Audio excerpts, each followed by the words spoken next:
Thank you everyone for being here this afternoon. I'm Lieutenant Pamela Castro with the Colorado Springs Police Department. I'm the Public Information Officer for the Police Department. Just like yesterday, I wanted to start out touching base on some information that we have already shared, make sure everybody has that information. Hopefully all of you have seen that we sent out a news release earlier today with some updated information about the victims in this case. As of noon today, we released that we have 5 deceased community members. That has not changed since yesterday.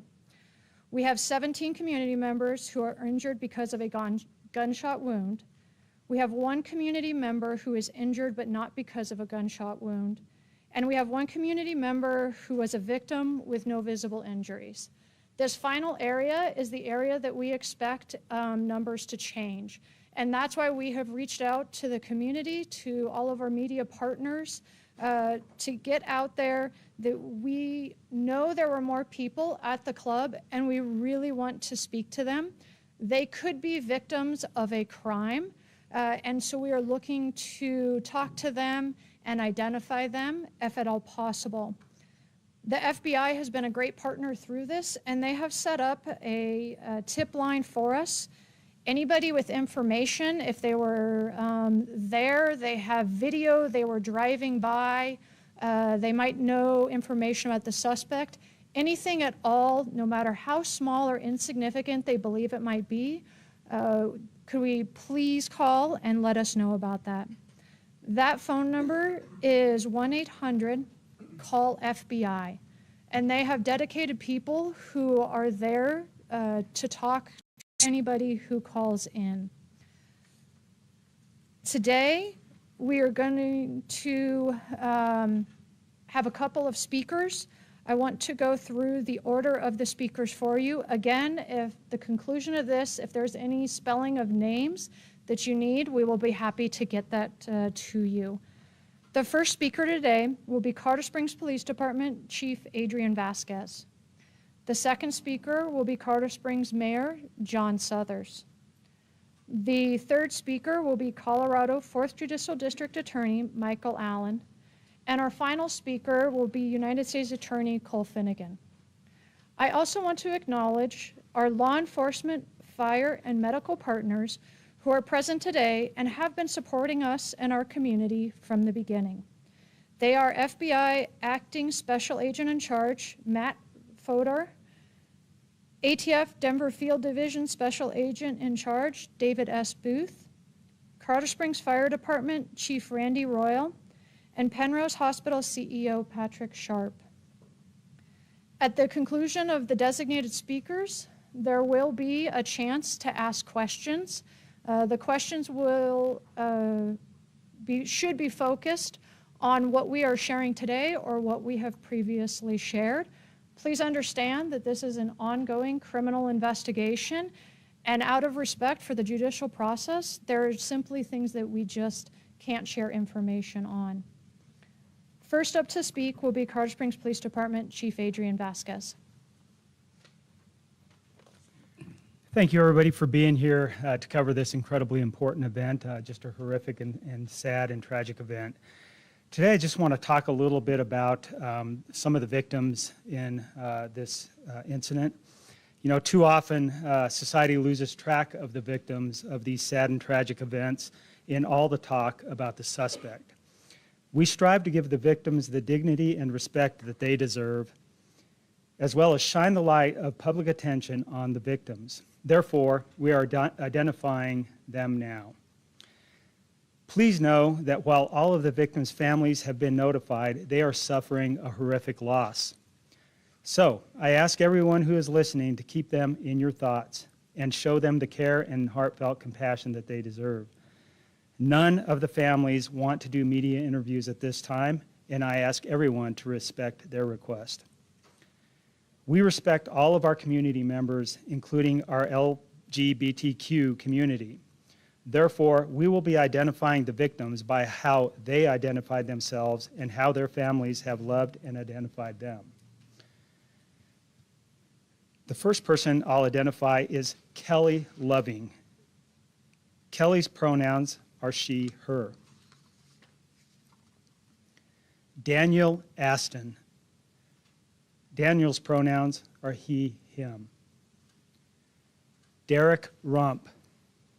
Derek's pronouns are he, him. Ashley Paugh, and that's P-A-U-G-H. Ashley's pronouns are she, her. Raymond Green Vance. Raymond's pronouns are he, him. I wanted to ensure that every victim, family member, and friends of victims, and all of our community members know that our officers and detectives will continue to be diligent and thorough in our work to hold the suspects accountable for these horrendous acts. I also want to reiterate that the Colorado Springs Police Department and that I am standing beside you as we move through and come to a conclusion in the investigation and seek justice for all of our victims. As I end, I ask that everyone in our community and around the world honor each victim lived. I want to take a moment of silence to honor those community members who lost a loved one.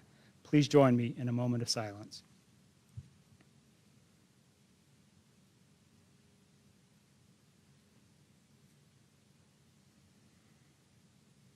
Thank you. I also want to identify the two heroes who intervened inside of Club Q. Their exact actions are part of the investigation, so we can't discuss the specifics out of respect for the judicial process, but with their permission, we want to acknowledge their heroic actions. They are Thomas James and Richard Fierro. Again, thank you for being here and covering this incredibly important event. And with that, I'd like to introduce Mayor John Suthers. Thank you, Chief, and good afternoon. Thank you for being here. As Mayor of Colorado Springs, and frankly, on behalf of all the citizens of Colorado Springs, I want to again express our heartfelt condolences and unwavering support to the victims, their families, the LGBTQ plus community, and everyone affected by this tragedy. I had the opportunity before I came here today to talk to Richard Fierro, identified as one of the two heroes that subdued the suspect in this case, and in my opinion, I think the opinion of everyone involved, saved a lot of lives. I won't talk about, the nature of what he told me about the incident. I will just simply talk about, I have never encountered a person who had engaged in such heroic actions that was so humble about it. He simply said to me, I was trying to protect my family. I would also like to thank our community, the whole Colorado Springs community and the whole Pikes Peak region for the outpouring of support they've shown. I can't tell you how many people have reached out from the city, our region, and frankly, from across the country, expressing their love and support for Colorado Springs and the Club Q community. And speaking of the Club Q community, we are joined here today by two co-owners of the club, Matthew Haynes and Nick Gizeka. Thank you for being here, and thank you for the support you've shown and the cooperation you've shown in making sure that you help us reach out to the community and help us serve the ends of justice in this case. A lot of people are wanting to know how they can help. We know that the victims and their families need our immediate and long-term support. And I want to tell you about the Colorado Healing Fund. That's a fund that's been in existence for some time. Actually, it was utilized during the Boulder tragedy where several people were killed in Boulder some time ago. It's set up to provide a secure way to donate to victims and family members in incidents such as this, and they are ready and able, and they've already talked about appropriating money existing in the fund to the Club Q shooting victims. And what I want to emphasize to the public is that if you choose to donate through the Colorado Healing Fund at coloradohealingfund.com, you can be absolutely assured the public, your donations are going to the right place. Now, for people needing support during this emotional time, the Colorado Springs Police Department is hosting a community resource expo to provide our community members with the help they need in navigating the variety of emotions they may be experiencing surrounding this event. That expo is being held at the University of Colorado Springs, Kevin O'Neill Cybersecurity and Research Center at 36050 North Nevada Avenue. It's open today until 7 p.m. and Tuesday and Wednesday from 8 a.m. to 7 p.m. The expo is providing mental health resources, spiritual support, emotional support, animal support, child care, emergency financial resources, LGBTQ plus support, meals, and other services. Basically, whatever any person adversely impacted by this incident, whatever their needs are, they can help in supporting their needs. The event is designed to be an inclusive and safe space for all community members to gather, grieve, and obtain the support they need to cope during this difficult time. If you need this, I'm speaking to the public, please take advantage of this resource. You can find details about both the Colorado Healing Fund and the Community Resource Expo, along with other resources at coloradosprings.gov/ClubQ. I'll repeat that, coloradosprings.gov/ClubQ. Again, on behalf of the City of Colorado Springs, I want to thank everyone for the outpouring of support. We all want to ensure that our community is not defined by this tragedy, but by our response to it. Thank you very much. Now I'll introduce Michael Allen, the District Attorney of the 4th Judicial District. Good afternoon, everyone, and again, thank you all for being here. The devastation this violent act has had on our community cannot be measured, but we do know that we will respond to it in a strong way, that we will hold people accountable as we identify what charges should be filed in this case. It's imperative to note that the investigation continues and will likely last for some time. It's very common in homicide cases that the investigation continues clear up to and sometimes even during a trial in front of a jury, and that will likely be the case here. There have been reports in the media and in the public that charges have been filed. That is not true. Any case like this, an arrest warrant will be written up that is supported by a probable cause affidavit, and that will be submitted to a judge for approval of the arrest of a suspect. That has occurred here in this case. Any charges that are associated with an arrest warrant are only preliminary charges. It's also very customary, and it is the case here, that the arrest warrant and accompanying PC affidavit is sealed. That is to protect the investigation, to make sure that we have a strong investigation, that we have the ability to proceed forward with a strong prosecution.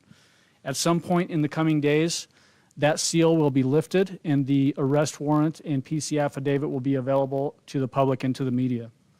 Once the case is transferred to us for formal charging, we will review the evidence and then determine final charges. It is also very customary that final charges may be different than what is in the arrest affidavit.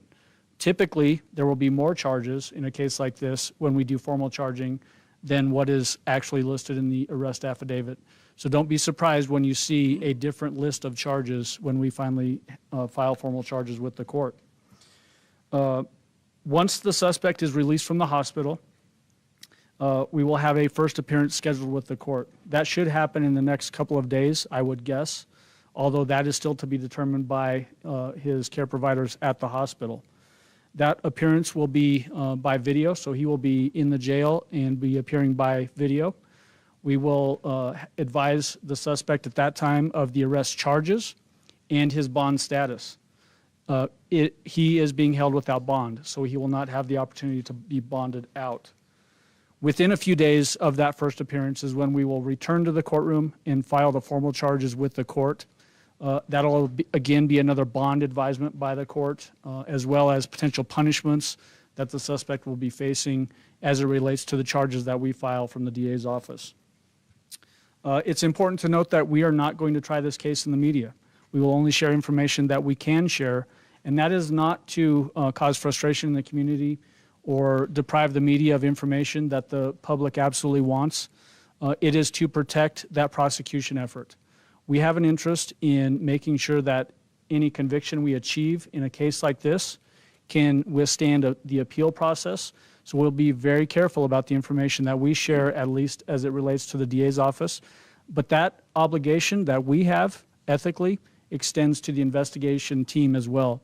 So oftentimes when you ask questions of them and they defer and say that they can't answer it, or because it's they're trying to protect the investigation, that's because my obligation of being tight with the information extends to the investigation team as well. So don't hold that against them. You can hold that against me. At this point, I would turn it over to U.S. Attorney Cole Finnegan. Thank you. Thank you. On behalf of the United States Attorney's Office and the Department of Justice, we want to express our deepest sympathies and condolences to the victims and to their families and to all those who were part of the awful incidents roughly 36 hours ago at Club Q. We are committed to working with District Attorney Michael Allen, Mayor John Suthers, Chief Vasquez, local law enforcement, and our federal partners to bring justice to the people who suffered in this instance, and to bring justice to those people who are all involved. This is an awful moment, and we pledge on behalf of our office and the Department of Justice that we will work as hard as we can to find justice in this instance. Thank you.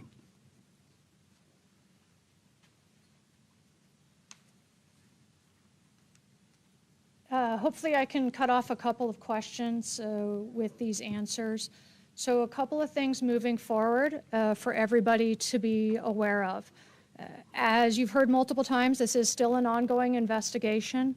We expect to be at the scene for the forthcoming days. It's not going to be over quickly. It is going to be done thoroughly and appropriately. We'll continue to partner with our federal partners throughout this process. Currently, people who have vehicles in the parking lot will start receiving phone calls from our detectives to release those vehicles to the registered owners. If those vehicles belongs to victims, then we will use our victim advocacy unit and detectives to work with those families. If somebody is the registered owner of a vehicle, they know that they left there and they are not contacted, or they had loaned that vehicle to somebody else, you can call us at the Colorado Springs Police Department's non-emergency line, which is 719-444-7000, and a detective will touch base with you to make sure we get that car returned to that registered owner.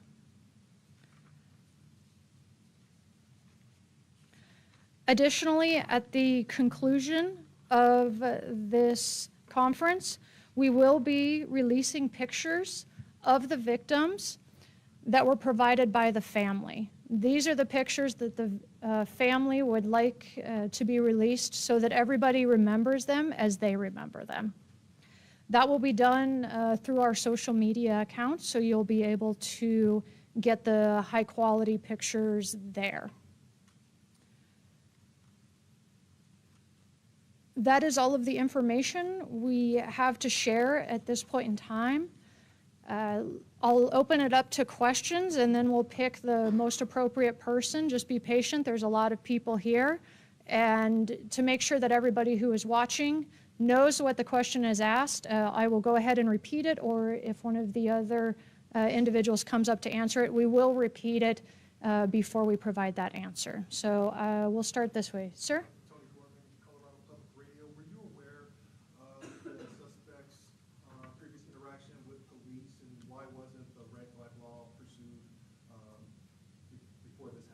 Yes, sir. So the question was about prior interactions with police and our red flag law. I will let Mr. Allen, our district attorney, answer that. Thank you for that question. This is going to be a very unsatisfying answer as it relates specifically to part of your question. The red flag question is something that I think none of us up here are in a position to answer. But as it relates to the first part of your question, I want to talk about this in a way that hopefully makes sense to everybody. Colorado has very restrictive sealing laws. What that means is that if a case is filed in a courtroom in the state of Colorado and it is dismissed for any reason, whether that is because the prosecution dismisses it or the court dismisses it, it is automatically sealed. That is a change in the law that occurred back in 2019, so only 3 years ago. That same statute requires us to give very specific answers to questions about cases that may or may not be under a seal order under the scenario that I just gave you. That statute requires us to say in response to questions about it that no such record exists. So when you ask questions about specific prior instances, that will be our specific answer. But I want to give you a reason why that's the answer that we're giving. I acknowledge that it is very unsatisfying at this point.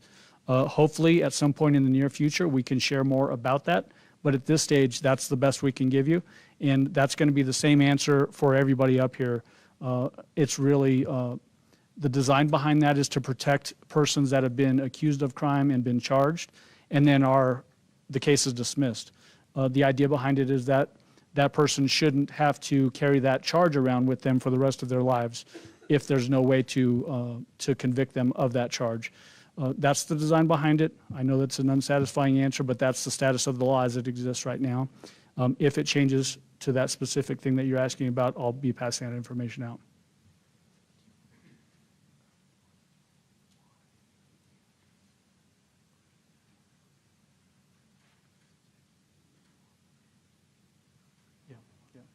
So the mayor just brought up a good point, and it relates to the red flag law. The DA's office doesn't play a part in the red flag law. That would be up to a law enforcement agency. That's why I say nobody in this group can really answer that specific question. It has to be initiated by law enforcement or a member of the public, not by the DA's office. Sir? As of October, the El Paso sheriffs have never filed for an extreme risk protection order since the law has been passed, and Colorado Springs PD has filed 2. My question is for Mayor Southers and Chief Vasquez. Mayor Southers, would you like to see local law enforcement utilize that law to try to prevent future tragedies? And Chief Vasquez, does this tragedy, given the previous interaction that El Paso sheriffs had with the suspected shooter, change your perspectives on her post? So the question was regarding to the red flag law and the police department, not related to this investigation, but previously had used that red flag law, and then asking the mayor for his comment regarding the potentiality of using that law. Is that a fair brief? Sure. Okay. My view of the red flag law is that it was passed by the legislature. It's the law in Colorado, and law enforcement agencies in appropriate circumstances should take advantage of it and utilize the law. That's my view of it. I don't run a law enforcement agency, but that's would be my advice to law enforcement agencies. I would caution against an assumption that the circumstance of this case would lead to application of the red flag law. We don't know that. I would caution any conclusion either way or not.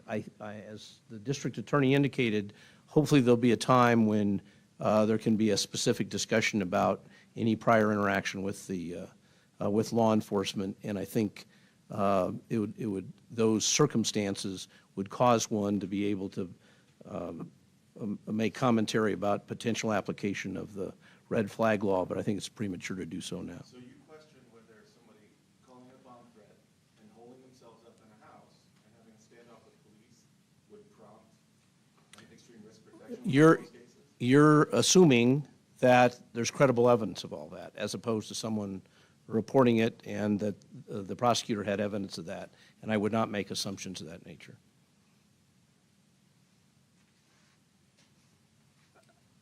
I would just echo the mayor's stance on the red flag law. It is currently a law in Colorado.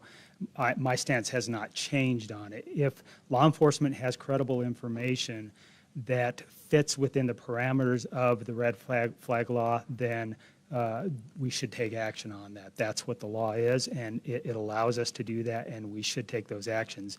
But as the mayor says, we have to have the right information, the probable cause. We have to have credible information to be able to do that.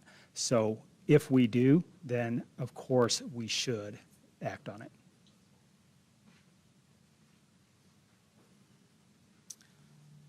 Yes, ma'am.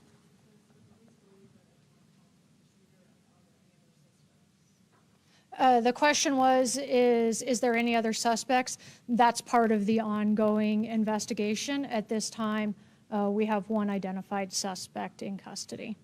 Yes, sir. Our sources tell us there's a lone gun that was used. The lone gun that was used was a ghost gun. Can you all confirm that? And also, there's another firearm in this that apparently was bought illegally from an unlicensed dealer in Florida. Can you comment on that as well? So the question was about the information that there was a long gun involved, as well as another firearm, and the sources of those firearms. That is also part of the ongoing investigation. And at this point in time, it'd be inappropriate for us to comment on where those were found and where they were obtained from. Yes? The preliminary charges include bias charges, and many people in the local LGBTQ community would like to understand the motivation behind this incident. Can you articulate what prompted those specific charges, or can you speak to the shooter's motivations? Okay, so the question was twofold. One, about the charges of the bias charges, and then one about the motivation. I can tell you that motivation is obviously a part of every criminal investigation that we do. That is part of the current investigation. I can't speak any further about any motive. And then the second part regarding the charges, I'll hand over to our district attorney, Mr. Allen. So a quirk in criminal law is that we don't have to prove, when we go to a court, we don't have to prove motive. But obviously we're all humans and we want to know what caused somebody to go in and do something as horrific as this. So that's why we just heard from the PIO that's being investigated. It's important that if we have enough evidence to support bias-motivated crimes, to charge that. It's important for this community. It's important for the prosecution effort to show why something happened. And if there's enough evidence to support that in this case, when we get to the formal filing charges, we will absolutely be including those charges here as well. But I want to also be clear that the bias-motivated statute in Colorado, the highest level charge that we can get with that charge is a Class 4 felony. We're obviously talking about 5 people that were killed. Their lives were ended. Those are going to be the top-end charges in this case, without a doubt. Those charges will likely carry life in prison without parole, whereas the Class 4 felonies are probation-eligible offenses. So those do not in any way elevate the potential sentence in a case like this, but it is important to let the community know that we do not tolerate bias-motivated crimes in this community, that we support communities that have been maligned, harassed, and intimidated and abused, and that's one way that we can do that, showing that we will put the money where our mouth is, essentially, and make sure that we try it that way. So I hope that answered your question, but we're going to absolutely be reviewing it for formal charges along those same lines.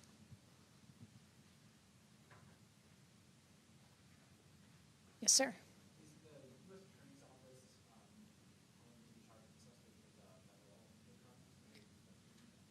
So the question is the U.S. Attorney's Office going to be charging federal hate crimes? Mr. Finnegan? Thank you for your question. There's an ongoing investigation, and we really can't comment further at this time, but we are reviewing all the facts. We're reviewing all the information that we have, and we're working closely with the District Attorney's Office, with the FBI, with ATF, and with Chief Vasquez and his department. So I just want to reiterate and reaffirm that the Department of Justice is looking at all aspects of this case. Thank you.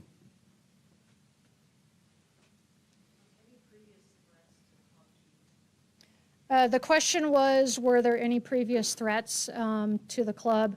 I think we have very clearly said that this club was a safe haven in our community, and that's something to be respected and honored.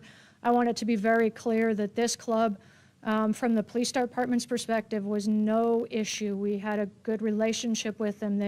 There weren't issues at this club. As far as if there were prior threats, again, that would be part of any investigation and would be a part of this investigation. Have investigators been looking into social media posts, online writings, any violent tendencies specifically towards LGBT? Yeah, so this is similar to the question of past history, motive, but specific to social media. In this day and age, social media is where everybody's at. So, of course, we're looking at social media in every investigation that we do, whether that be from a very basic patrol investigation all the way up to the most significant.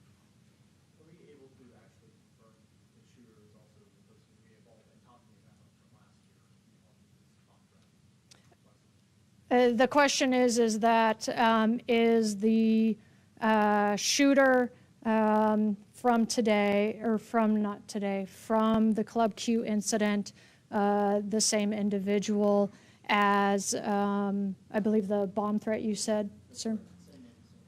I'm going to let Mr. Allen answer that. Spencer, good question, but it's a question that we cannot answer at this time for the reasons I gave earlier. Yes, ma'am. Hi, Melissa Henry with KKTV.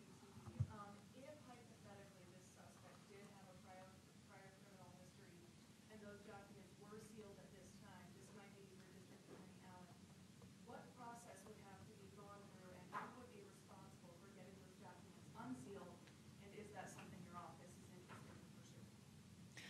The question was, if they're under Colorado law, if something is sealed, what is the process to unseal them? So I'm going to answer this question in very general terms, not as it relates to this case, and I hope that will satisfy what you're driving at. Generally speaking, if a case gets dismissed and then a person commits a subsequent offense, it's very common that we can look back at that prior offense to see if there's some connection to that prior offense to the current offense. We do that in almost every case where somebody has a prior. Sometimes we will try to use that prior incident in the new case. To do that, we have to file motions, 404B, which is prior bad acts motions. If it's appropriate to do that in a case like this, then we will do that, absolutely. Would that motion be public record, and what timeline would that happen? Too premature to tell what timeline that may or may not be on for the reasons that I stated earlier as it relates to this specific incident and what you're asking about. But it should be available publicly if a motion is filed along the lines that you're describing.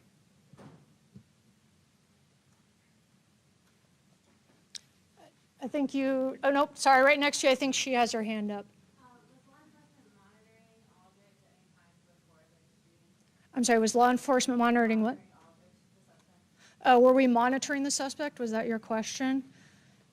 I think the best way to address that is that as we've talked about, any prior interactions with law enforcement would be considered as part of this case. Monitoring somebody goes into a lot of different areas, but we only investigate individuals that are accused of crimes. So monitoring, the way you said it, almost implies that we monitor people just in general, and that we do not do. Sir. Has the suspect said anything to authorities and give us his condition? Okay, so the question was if the suspect has made any statements and the suspect's condition. The condition part of it I can answer for you, and that is what we have said from the beginning. There were injuries and that they are being treated at a local hospital. We are not going to share any further details about an individual's medical condition. For the second part of your question, state that again for me. Has the suspect said a thing to authorities? Has the suspect said anything or made a statement to authorities? Again, I will refer to Mr. Allen. So one of the principles in our Constitution is that we all have the right to remain silent if we choose to, and if a person exercises that right to remain silent, it can't be used against them. For that reason, we are not going to comment on whether the person has made any comments or not made comments in this investigation. That will come out in due time, though. Yes, sir, red jacket. Just to follow up on the condition of the suspect, can you tell us what condition he was in at the time of the arrest? Was he Again, we won't go into the specifics of their injuries. Black shirt? Ma'am? Yes. I do not have that with me, but we can look into that to share with everybody. Was there anybody? Yes, sir. Do you believe at this point that the suspect had ever been in Club Q before the shooting on Saturday? That would be part of our investigation. The question was, had the suspect prior or visited the club prior? Again, part of our ongoing investigation. Somebody who hasn't asked any questions? All right. Black jacket, you haven't asked any. Someone in law enforcement do a welfare check on his mother and his prior. I do not have that information, but that would be part of the investigation potentially. But again, you're asking about somebody who is not identified as the suspect in this investigation. All right, is any of the other questions that are going up, are they related to something new or are they something that we've already covered about 10 times over? Okay, yes, sir. So, what was security like at Club Q prior to this incident? What was it like the night of the shooting? And also, I think it may have been answered already, were the guns acquired illegally or not? Yeah, so the guns question has already been asked, and that's part of the investigation.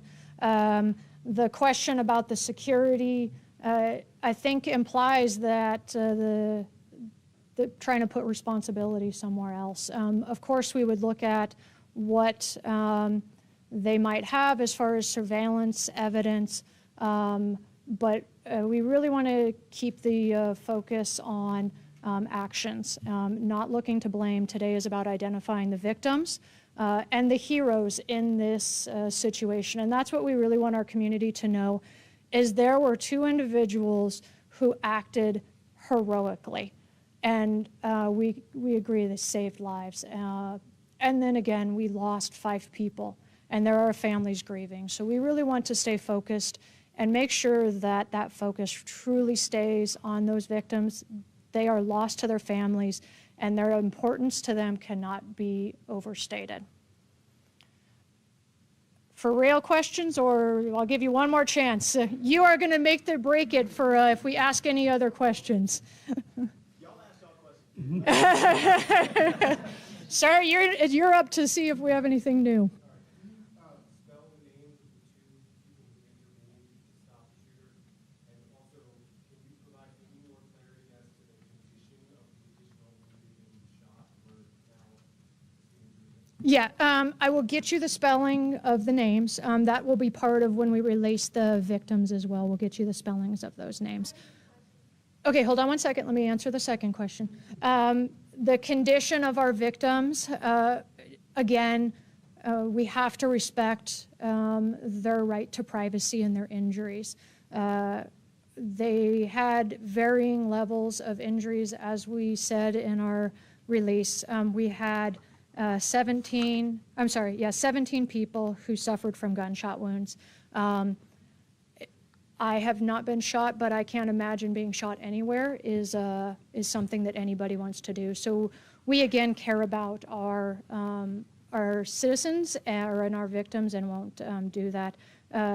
We do have somebody from Penrose Hospital if they would like to add additional information to that or like make a statement. Mr. Patrick. Thank you. Good afternoon. I'm Patrick Sharp. I am the CEO of Centura Penrose Hospital. First of all, I just, on behalf of the Centura healthcare system, want to extend our condolences to the victims' families, and all those affected by this senseless tragedy. What I can tell you is we have 3 patients still at Penrose. They are in stable condition.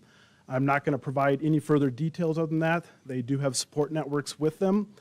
And I do want to thank all the healthcare providers, not just at Penrose, but across all the healthcare systems that rose to the occasion to help the needs of the people that were coming into our ERs, again, with this tragic event. And also a big thank you to all the first responders that collaborated with the healthcare providers. It's an honor to be part of that, and in this very sad situation. That goes to the point that you can articulate the status of folks who are in hospital. I don't know if there are folks still in other hospitals other than this hospital, but if you could articulate how many folks are still critical, how many are in lesser conditions still in hospital. Okay, I understand that. At this point, we don't have that information to share. All right, ladies and gentlemen, thank you for coming, and thank everybody who is out there watching and the goodwill that they are sending our community and our victims. Thank you.